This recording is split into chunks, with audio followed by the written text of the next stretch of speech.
Hello ನಮಸ್ಕಾರ. ವಿಶ್ವಪ್ರಭೆ ಅಂಬೇಡ್ಕರ್ ವಿಶೇಷ ಕಾರ್ಯಕ್ರಮಕ್ಕೆ ಸ್ವಾಗತ. ನಾನು ಕ್ಷಮಾ. ಸಂವಿಧಾನ ಶಿಲ್ಪಿ ಡಾಕ್ಟರ್ ಬಿಆರ್ ಅಂಬೇಡ್ಕರ್ ಆಶಯಗಳು ಇವತ್ತಿಗೂ ಪ್ರಸ್ತುತ. ಅವರ 125ನೇ ಜನ್ಮದಿನದ ಕಾರ್ಯಕ್ರಮ ಮತ್ತೆ ಅವರ ಸಾಧನೆಗಳನ್ನ ಸಂದೇಶಗಳನ್ನ ಮೆಲುಕು ಹಾಕುವಂತೆ ಮಾಡಿದೆ. ಸಮಾಜ ಕಲ್ಯಾಣ ಇಲಾಖೆಯ ವತಿಯಿಂದ ಅಂಬೇಡ್ಕರ್ ಇಂಟರ್ ನ್ಯಾಷನಲ್ ಕಾನ್ಫರೆನ್ಸ್ 3 ದಿನಗಳ ಕಾಲ ನಡೆದಿದೆ.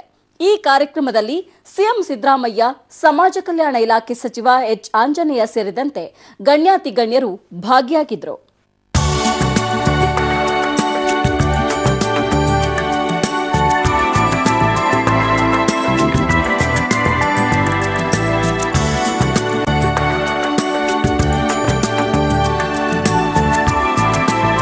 ಡಾಕ್ಟರ್ ಬಿಆರ್ ಅಂಬೇಡ್ಕರ್ ಹುಟ್ಟಿ 2015ಕ್ಕೆ 125 ಸಂವತ್ಸರಗಳು ಪೂರ್ಣಗೊಳ್ತಾ ಇದೆ.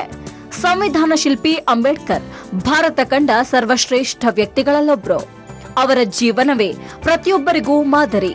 ಹೀಗಾಗಿ ಕರ್ನಾಟಕ ರಾಜ್ಯ ಸರ್ಕಾರ ಅಂಬೇಡ್ಕರ್ ಅವರ 125ನೇ ಜನ್ಮ ದಿನೋತ್ಸವವನ್ನ ವಿಶೇಷ ವಿಚಾರ ಸಂಕಿರಣ ಆಯೋಜಿಸೋದ್ರ ಮೂಲಕ ಆಚರಿಸಿಕೊಳ್ತು.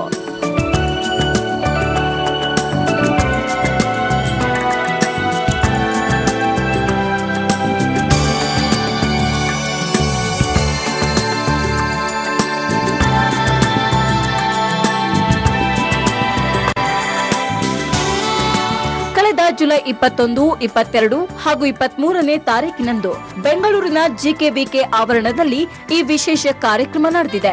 21ನೇ ತಾರೀಕು ಸಂಜೆ 5ಕ್ಕೆ ಅಂಬೇಡ್ಕರ್ ಇಂಟರ್ ನ್ಯಾಷನಲ್ ಕಾನ್ಫರೆನ್ಸ್ ಅನ್ನ 3ನೇ ಮಾರ್ಟಿನ್ ಲೂಥರ್ ಕಿಂಗ್ ಉದ್ಘಾಟಿಸಿದ್ರು. ಎಐಸಿಸಿ ಉಪಾಧ್ಯಕ್ಷ ರಾಹುಲ್ ಗಾಂಧಿ ಕೂಡ ಈ ವಿಚಾರ ಸಂಕಿರಣದಲ್ಲಿ ಭಾಗಿಯಾಗಿದ್ರು. ಮುಖ್ಯಮಂತ್ರಿ ಸಿದ್ದರಾಮಯ್ಯ ಅಧ್ಯಕ್ಷತೆಯಲ್ಲಿ ಕಾರ್ಯಕ್ರಮ ನಡೆಯಿತು. ಈ ವಿಚಾರ ಸಂಕಿರಣದಲ್ಲಿ 300ಕ್ಕೂ ಹೆಚ್ಚು ವಿಷಯ ತಜ್ಞರಿಂದ ವಿಚಾರ ಮಂಡನೆಯಾಯಿತು. ದೇಶದ ಸುಮಾರು 60ಕ್ಕೂ ಹೆಚ್ಚು ವಿದ್ವಾಂಸರು ಈ ಕಾರ್ಯಕ್ರಮದಲ್ಲಿ ಮಾತಾಡಿದ್ರು.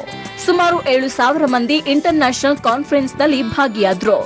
3ನೇ ದಿನದ ಸಮಾರಂಭದಲ್ಲಿ ಸಚಿವರಾದ Krishna Byregowda, BT Jayachandra, HC Mahadevappa, UT Khader, Ramanath Rai, Priyanka Kharge, MP KH Muniyappa, BBMP mayor Padmavathi, ಕವಿ ಡಾಕ್ಟರ್ ಸಿದ್ದಲಿಂಗಯ್ಯ, ಕಾಂಗ್ರೆಸ್ ಮುಖಂಡ ರಾಜು, ಧ್ರುವ ನಾರಾಯಣ್, ಡಾಕ್ಟರ್ ಸುಧಾಕರ ರೆಡ್ಡಿ, ಆಂಧ್ರದ ಪಾರ್ಲಿಮೆಂಟ್ ಮೆಂಬರ್ ಮಧು ಮತ್ತಿತರರು ಭಾಗಿಯಾದರು.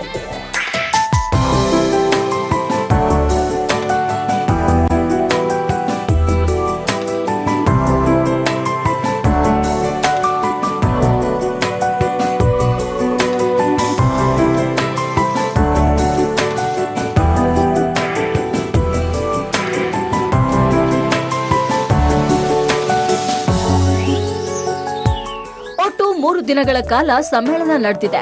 ಹಲವಾರು ವಿಷಯ ತಜ್ಞರು ವಿಚಾರ ಮಂಡನೆ ಮಾಡಿದ್ದಾರೆ. ಕೊನೆಯ ದಿನ ಹಲವು ಮಹತ್ವದ ನಿರ್ಣಯಗಳನ್ನು ಕೈಗೊಂಡು ದೇಶಕ್ಕೆ ಒಂದು ಸಂದೇಶ ರವಾನೆ ಮಾಡಲಾಗಿದೆ. ಸಮ್ಮೇಳನದ ಕೊನೆಯ ದಿನ ಸಂವಾದದಲ್ಲಿ ಸಿಎಂ ಸಿದ್ದರಾಮಯ್ಯ ಭಾಗಿಯಾಗಿ ಪ್ರಶ್ನೆಗಳಿಗೆ ಉತ್ತರಿಸಿದ್ರು. ದಲಿತರ ಏಳಿಗೆಗಾಗಿ ನಮ್ಮ ಸರ್ಕಾರ ಅವಿರತವಾಗಿ ದುಡಿತಾ ಇದೆ ಅಂತ ಹೇಳಿದ್ರು. ಬಾಬಾ ಸಾಹೇಬ್ ಅಂಬೇಡ್ಕರ್ ಅವರು ಬರೀ ಭಾರತ ದೇಶಕ್ಕೆ ಅಷ್ಟೇ ನಾಯಕ ಅಲ್ಲ,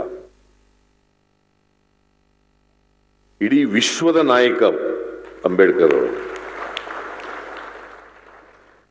ಇಡೀ ವಿಶ್ವದ ನಾಯಕ. ಬಹುಶಃ ಬಾಬಾ ಸಾಹೇಬ್ ಅಂಬೇಡ್ಕರ್ ಅವರಿಗೆ ಈ ಸಾಮಾಜಿಕ ಚಿಂತನೆ, ಆರ್ಥಿಕ ಚಿಂತನೆಯಲ್ಲಿ ಯಾರೂ ಸರಿಸಾಟಿ ಆಗ್ಲಿಕ್ಕೆ ಸಾಧ್ಯ ಇಲ್ಲ. ಅವ್ರಿಗೆ ಅವರೇ ಸಾಟಿ ಅಂತಕ್ಕಂಥದ್ದನ್ನು ನಾನು ತಿಳ್ಕೊಂಡಿದ್ದೆ.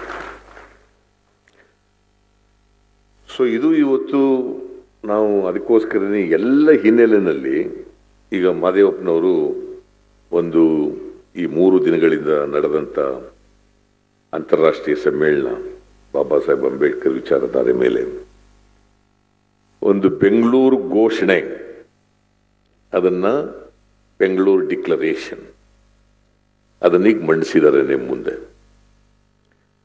ಬಹುಶಃ ಅನೇಕ ವಿಚಾರಗಳು ಈ ಘೋಷಣೆಯಲ್ಲಿ ಹೇಳಿದಾರಲ್ಲ, ಏನಾಗಬೇಕು, ಏನಾಗಿದೆ, ಏನಾಗಬೇಕು, ನಮಗೇನು ಬದ್ಧತೆ ಇರಬೇಕು, ನಾವು ಯಾವ ದಾರಿನಲ್ಲಿ ಹೆಜ್ಜೆ ಇಡಬೇಕು ಅಂತ ಏನು ಹೇಳಿದಾರಲ್ಲ, ಅದರಲ್ಲಿ ಬಹುತೇಕ ಸುಮಾರು ಅರ್ಧದಷ್ಟನ್ನಾದರೂ ಕೂಡ ಕಳೆದ 4 ವರ್ಷದಲ್ಲಿ ನಮ್ಮ ಸರ್ಕಾರ ಜಾರಿ ಕೊಡಲಿಕ್ಕೆ ಪ್ರಾಮಾಣಿಕವಾದಂಥ ಪ್ರಯತ್ನವನ್ನು ಮಾಡಿ.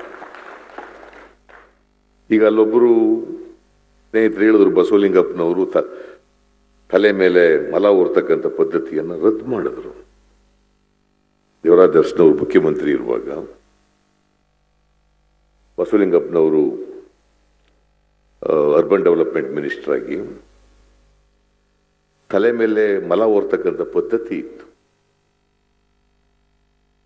ಆ ಪದ್ಧತಿಯನ್ನು ತೆಗೆದುಹಾಕಿದ್ರು ಸಂಪೂರ್ಣವಾಗಿ. ಇವತ್ತು ನಾವು ಬಸವಲಿಂಗಪ್ಪನವ್ರನ್ನು ಕೂಡ ನೆನಕಬೇಕಾಗ್ತದೆ ಈ ಸಂದರ್ಭದಲ್ಲಿ.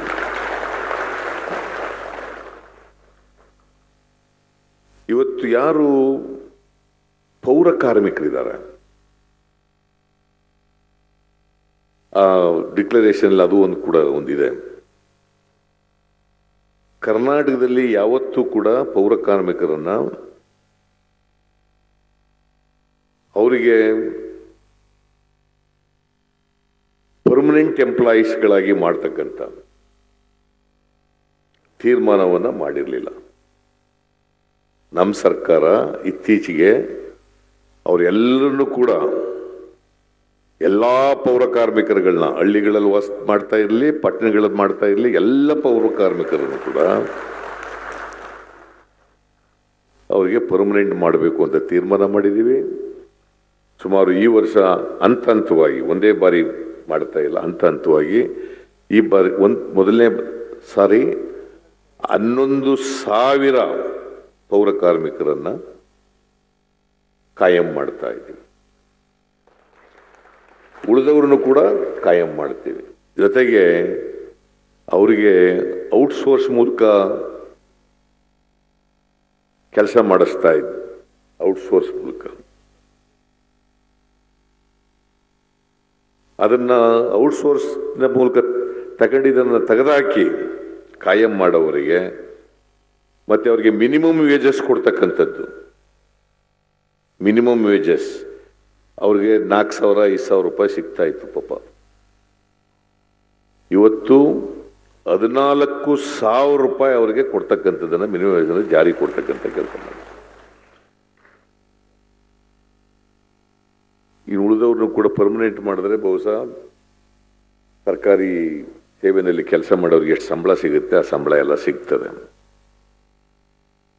ಇದು ನಮ್ಮ ಸರ್ಕಾರ ಮಾಡಿರ್ತಕ್ಕಂಥದ್ದು. ಬಹುಶಃ ಇಡೀ ದೇಶದಲ್ಲಿ ಇಂಥ ಒಂದು ತೀರ್ಮಾನ ತೆಗೆದುಕೊಂಡಿರ್ತಕ್ಕಂಥದ್ದು ಕರ್ನಾಟಕ ರಾಜ್ಯ ಅಂತಕ್ಕಂಥದ್ದನ್ನ ಹೆಮ್ಮೆಯಿಂದ ಹೇಳಲಿಕ್ಕೆ ಬಯಸ್ತಾರೆ.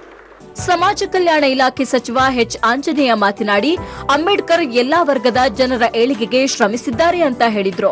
ಅಂಬೇಡ್ಕರ್ ಅವರು ಇಡೀ ವಿಶ್ವ ನಾಯಕ, ಇಡೀ ವಿಶ್ವಕ್ಕೆ ಬೆಳಕು ತೋರಿಸಬಲ್ಲ ವಿಚಾರಗಳನ್ನೇ ಅವರು ಹೇಳುತ್ತಿದ್ದು, ಮುಂದೆ ಇಡೀ ವಿಶ್ವ ಅಂಬೇಡ್ಕರ್ ಅವರ ಹಾದಿಯಲ್ಲಿಯೇ ಸಾಗಬೇಕಾಗಿದೆ ಎನ್ನುವುದನ್ನು ಈ ಸಮ್ಮೇಳನ ಒಕ್ಕೊರಳಿನಿಂದ ಹೇಳಿದೆ.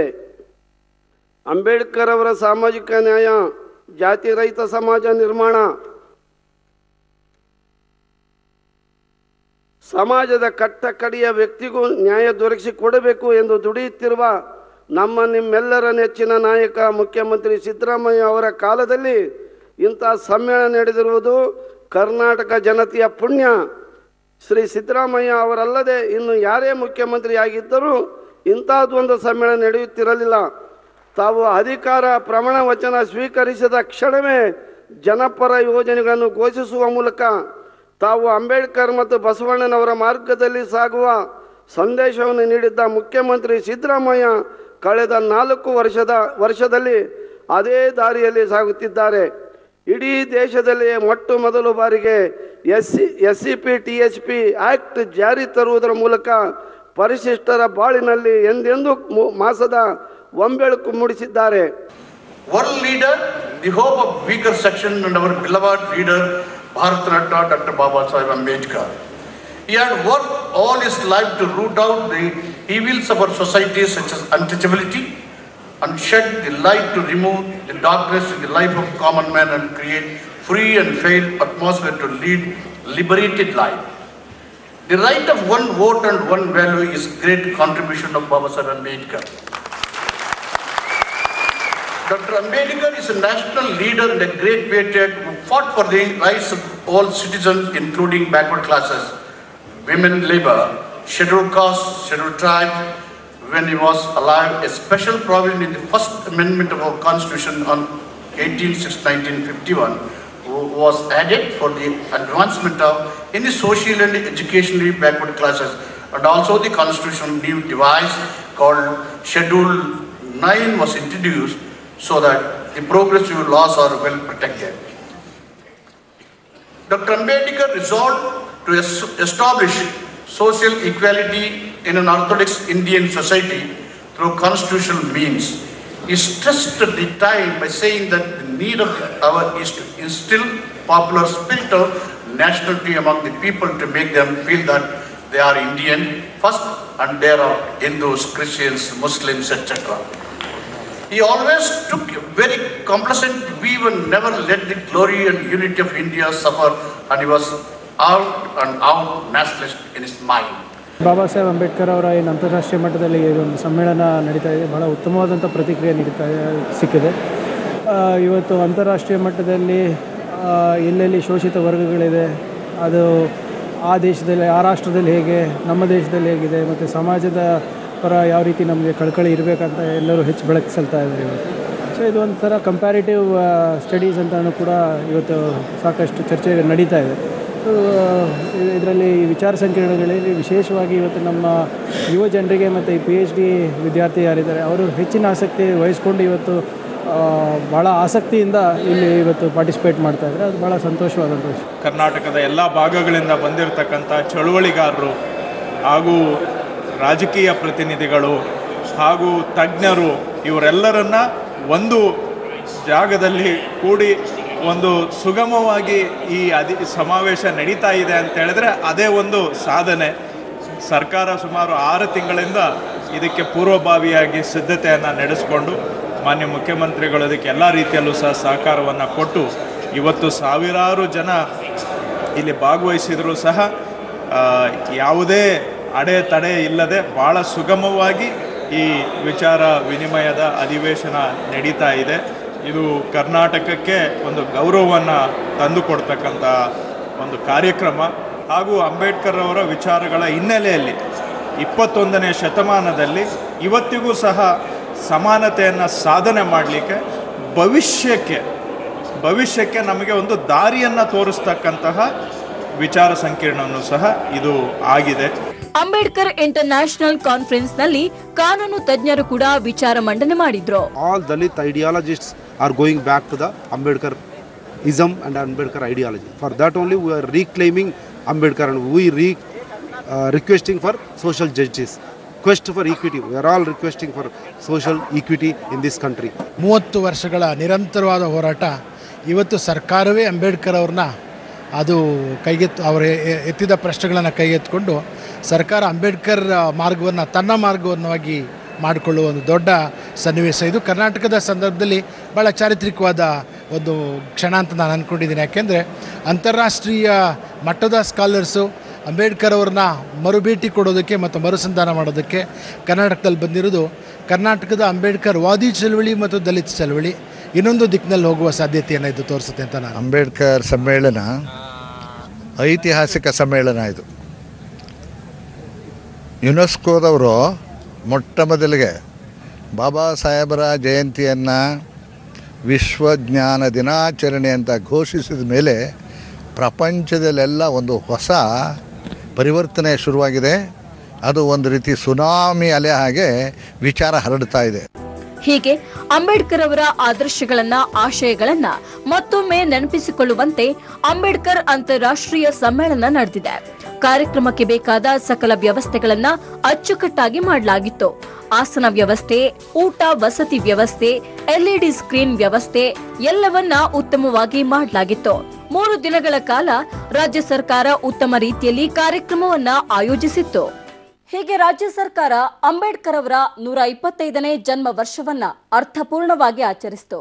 3 ದಿನಗಳ ಕಾಲ ಅಂಬೇಡ್ಕರ್ರ ಆದರ್ಶ ಮತ್ತು ಆಶಯಗಳನ್ನ ಮತ್ತೆ ನೆನಪು ಮಾಡಿಕೊಂಡು ಆ ದಾರಿಯಲ್ಲಿ ನಡೆಯೋ ಸಂಕಲ್ಪದೊಂದಿಗೆ ಕಾರ್ಯಕ್ರಮ ಸುಸಂಪನ್ನವಾಯಿತು. ಇದು ಈ ಹೊತ್ತಿನ ವಿಶೇಷ. ನೆನಪಿರ್ಲಿ, ನ್ಯೂಸ್ ಅಂದ್ರೆ ಪಬ್ಲಿಕ್ ಟಿವಿ.